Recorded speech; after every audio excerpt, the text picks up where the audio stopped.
Boa noite às turmas da noite, turma A e B. Nossa aula hoje é sobre Aristóteles. As últimas aulas eu falei sobre Platão. E lembrando que duas coisas eu falei de Platão, não é? Eu falei de Platão sobre o mundo das ideias, sobre a forma do conhecimento, e também tratei Platão aqui na filosofia política, dizendo que Platão exige uma preparação para o agente político. Além, claro, da forma de se chegar à verdade, que é com o método. Agora nós vamos para o realismo aristotélico, que é a segunda parte do texto. Aristóteles não nasceu em Atenas. Ele é filho de um médico, o médico morava lá no palácio, era um médico, um médico do rei da Macedônia, era filho de Nicomo. Inclusive ele foi tutor de Alexandre o Grande. Alexandre subiu ao trono e precisava de uma pessoa que ficasse ao lado dele para ensinar algumas coisas, então ele foi aquele professor particular. Se Platão fundou uma academia, Aristóteles fundou também uma escola, ele chamou de liceu. Lembrando que ele foi professor da Academia de Platão por 20 anos. Depois ele voltou a Atenas voltou a Macedônia e fundou a sua própria escola, o chamado liceu.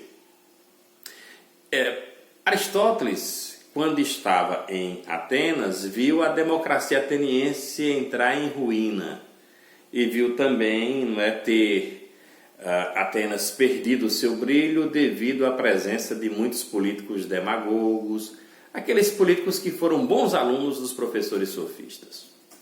Platão também viu neste tipo de ensinamento e nesse tipo de relação com a ordem pública uma coisa muito ruim do ponto de vista da sociedade, da coletividade e da organização da própria sociedade, do que eu tenho chamado aqui de ordem política.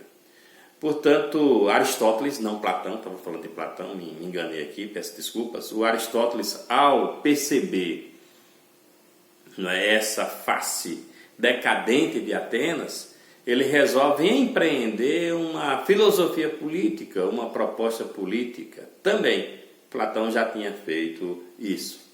Então, podemos dizer, segundo o texto, que o pensamento aristotélico é, em muitos aspectos, uma reação a essa forma de domínio político. Aristóteles não seguiu a filosofia de Platão. Ele fez críticas ao modo como Platão concebeu o conhecimento. Ele disse que aquela forma como Platão explicou, ao invés de explicar, complica. Ou seja, é muito confuso de onde surge o conhecimento.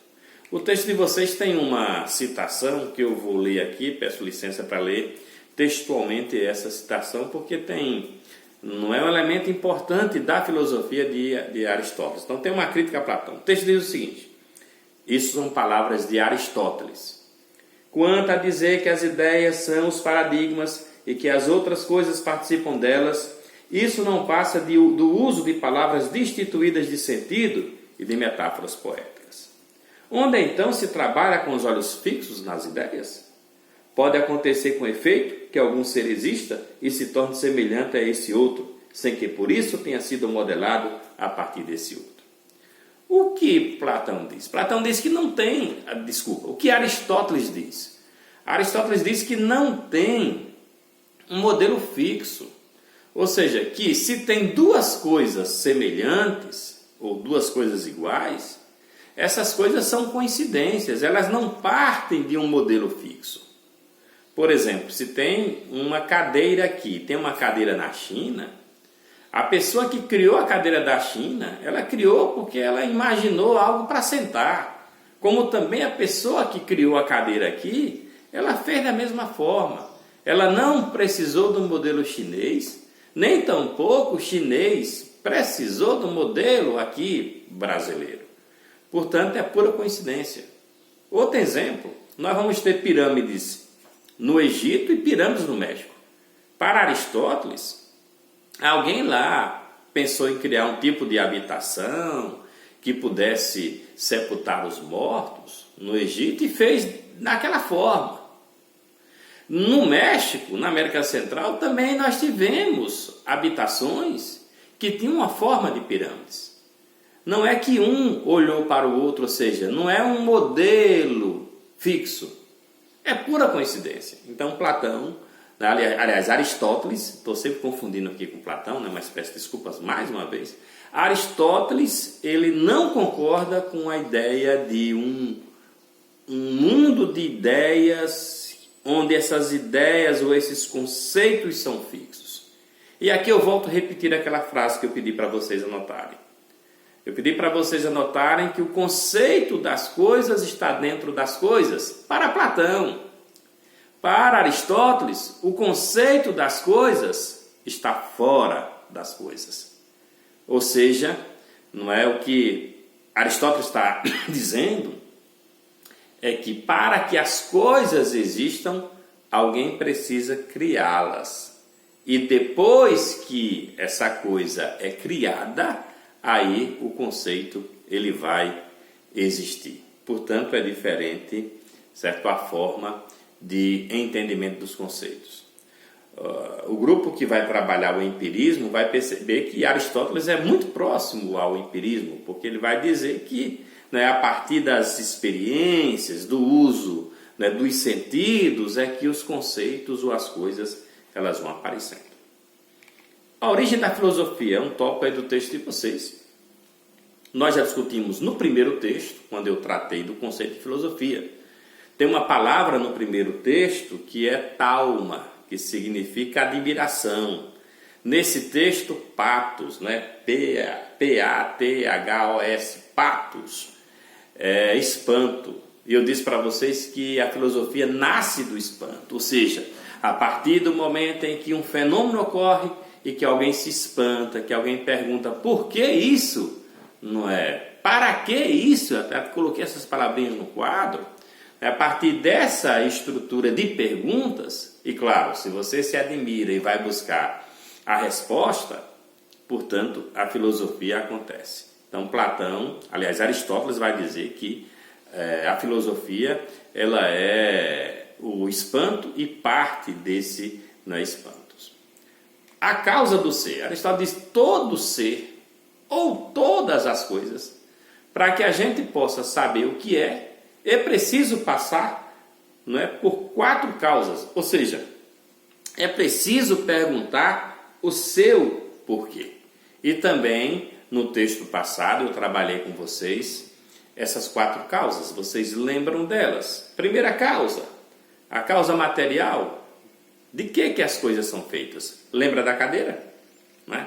Metal, plástico, petróleo, certo, madeira. A forma, que é a equidade. Eu disse para vocês que a forma é muito importante para a identidade das coisas. Cadeira, por exemplo, não é mesa, porque tem uma forma diferente. O princípio motor é a causa eficiente. A terceira causa é a causa eficiente. Cada coisa é porque alguém a colocou em movimento, alguém a fez.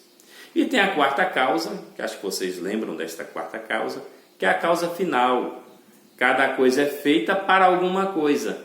Lembra do exemplo da caneta? A caneta ela é feita para escrever. Eu disse que, inclusive, a quarta causa pode ser subvertida. Eu posso colocar a caneta na cabeça para prender o cabelo, mas toda pessoa que olhar para a cabeça de alguém e ver aquela caneta não vai chamar a caneta de prendedor de cabelo. Vai chamar a caneta de caneta. Apesar dela ter perdido naquele momento a quarta causa, né? A causa final, que é a finalidade. E lembre-se que eu também sentei no birô e disse que o birô, a mesa, não é? Ela não é para a pessoa se sentar, já que a finalidade da mesa colocar as coisas, né? Que sempre eu coloco ali a garrafa d'água, os papéis, o computador, as coisas que a mesa ela tem a utilidade. E aí vem a ideia de ser. Ser é um elemento muito importante na filosofia aristotélica. Escrevam aí no caderno de vocês substância. E o texto diz que a substância pode ser dita de duas formas, né? Ela pode ser, né, dita de forma análoga. Substância quer dizer ousia. Já que vocês escreveram aí no caderno de vocês substância, né, faça um traço para cima e um traço para baixo, tipo um V assim, né? A partir da palavra escrita. Substância, como pode ser dita de duas formas, nós vamos ter a substância simples e vamos ter a chamada substância composta. A substância simples, ela tem aquelas características de Parmênides. Ela é imortal, ela é indivisível, ela é inexorável, ela não muda nunca, ela está sempre daquela forma. Então essa é a substância simples. E a substância composta são todas aquelas substâncias que, de certa forma, têm aquelas características de Heráclito. Elas estão em processo de movimento, elas estão em processo de mudança, elas são perecíveis. Aristóteles nomina a substância simples de Deus. Mas não fiquem alegres, não, apesar de ser o primeiro filósofo de dizer que o arqué é Deus, que é a substância simples, certo? Essa substância simples nominada de Deus não tem nada a ver com religião, então não fiquem alegres, não é com isso. Essa substância simples, Deus, certo? Tem duas tarefas principais. Primeira tarefa é criar algumas coisas. Deus não cria todas as coisas. A cadeira, o computador que vocês estão aí, ou o celular, certo? Vocês estão vendo essa aula, não foi criado por Deus, segundo Aristóteles. A cadeira foi criada pelo homem, na capacidade de racionalidade. Portanto, Deus criou algumas coisas. Então, Deus, por exemplo, criou a árvore. E o homem tem que perceber que da árvore pode surgir, por exemplo, a madeira para fazer a cadeira. Então, Deus criou algumas coisas. E Deus criou com potência. Escrevam aí no caderno de vocês ato e potência. Ato, todas as coisas feitas. Potência, todas as coisas com possibilidade de ser. Então, por exemplo, Deus criou a árvore com potência. Ela tem possibilidade de ser muitas coisas. Inclusive ser alimento. Como eu disse para vocês, ela vai ser madeira. Então, Deus criou algumas coisas com potência. E a segunda responsabilidade de Deus é manter tudo em harmonia. É aquela visão do cosmos, aquela visão pitagórica do cosmos, que significa, lembre-se, cosmos significa mundo ordenado, mundo ornamentado com ordem. É a ideia de cosmos. Portanto, Deus tem essa responsabilidade de deixar tudo em harmonia. Só essas duas responsabilidades de Deus. Eu brincaria com na explicação aristotélica, dizendo que Deus fez algumas coisas, fez o homem com possibilidade e disse, se virem, ou seja, já não é mais comigo. As coisas que vão acontecer aí só depende de vocês, não mais da minha pessoa. Só depende da minha pessoa agora deixar tudo organizado em harmonia para que vocês possam ser. Por isso que as coisas são feitas com potência. Portanto, a substância simples, o texto vai dizer que é o primeiro ato. É preciso que uma coisa primeira, ela existe para as outras coisas, elas sejam. Então Deus tem Deus é esse primeiro ato, ou essa existência prévia, certo? Então, o primeiro ato, Deus. Eu perguntaria para vocês, Deus tem potência? Deus tem potência? Gente, claro que não. Porque Deus é aquela propriedade ou aquela substância que não se transforma. Portanto, ela não pode ser. Deus é. Portanto, Deus é ato, mas potência não. E nós? Nós somos potência ou ato? Boa questão de prova, não é? Boa questão de prova. Também vou responder essa pergunta para vocês. Nós somos os dois. Enquanto ser, nós somos ato. Enquanto possibilidade de ser, nós somos potência. Eu posso ser uma mulher? Posso. Vocês estão me olhando aí e acham que eu não posso? Posso. Vocês já ouviram falar na cirurgia de mudança de sexo? Então hoje eu posso ter pênis, amanhã eu posso ter vagina. Ou não é? É. Por quê? Porque o ser descobriu a potência do ser. Isso é aristotélico. Todas as coisas podem ser. Segundo Aristóteles. Lembrem sempre que eu digo para vocês, né, quando eu dou aula para vocês, que eu fico explicando o pensamento do autor. Não significa dizer, né, que aquilo que eu estou dizendo eu não acredito. Então, nós vamos ter Deus, certo, como primeiro ato. Como diz o texto, embora não tenha o conceito ainda de universo, mas Deus criou o mundo. Ainda não tem o conceito de universo, não dá para dizer que Deus criou o universo. O que é Deus? Tem um título aí no texto, Deus e sua natureza. Gente, Aristóteles foi o primeiro filósofo a criar uma ciência da religião. E eu disse para vocês que ele não é religioso e que vocês deixassem de ficar alegres quando ele coloca Deus aqui na história. Deus tem uma natureza, segundo Aristóteles. E por isso que Aristóteles cria teologia. Logia, Deus. Teo, estudo. Estudo de Deus. Então, o que é Deus? O texto de vocês diz o seguinte, eu vou ler aqui textualmente. De Deus deve ser excluído tudo aquilo que implica imperfeição, limitação ou divisão. Um ser perfeito também não comporta nada de acidental ou de potencial. Assim, Aristóteles afirma que essa substância subsiste no perfeito gozo de si mesma, na felicidade absoluta de uma autocontemplação eterna. Esse ser absolutamente perfeito só pode ser pensamento que se pensa a si mesmo, eterna imobilidade da consciência que repousa na plena posse de si mesma. Ideal inalcançável, mas sempre buscado pelos demais seres, submetidos à limitação da matéria e à divisão interior. Portanto, Deus tem essa característica de perfeição, que nós queremos imitar e até hoje buscamos essa imitação. Mas esse ideal, segundo Aristóteles, é inalcançável, jamais seremos eternos. Jamais as coisas serão eternas, as coisas se acabam mesmo, segundo Aristóteles. E outras coisas surgem. Não é que as coisas acabam e não vão surgir outras coisas surgem. Portanto, com essa ideia de Deus, com essa teologia, com esse estudo de Deus, Aristóteles está dizendo o seguinte: religião é besteira, é perca de tempo religião. Porque jamais a substância composta vai se encontrar com a substância simples. Portanto, quem acredita em Deus está perdendo tempo. Segundo Aristóteles, lembre sempre que eu estou explicando o pensamento do autor, certo? Já que ele vai dizer que o ser é capaz de criar as coisas, portanto, o ser criou esse Deus que é onipresente, que para Aristóteles não existe. E eu sempre digo que Aristóteles vai ser muito usado na filosofia da Idade Média por São Tomás de Aquino.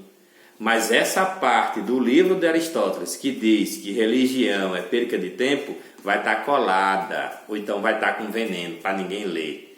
Porque se alguém lê isso é subversivo e pode fazer a pessoa não ter fé em Deus. E você também não vai ficar influenciado com essa parte de Aristóteles. Não deixe de acreditar em Deus, porque Aristóteles está dizendo que Deus você não chega a Deus. Não pense assim.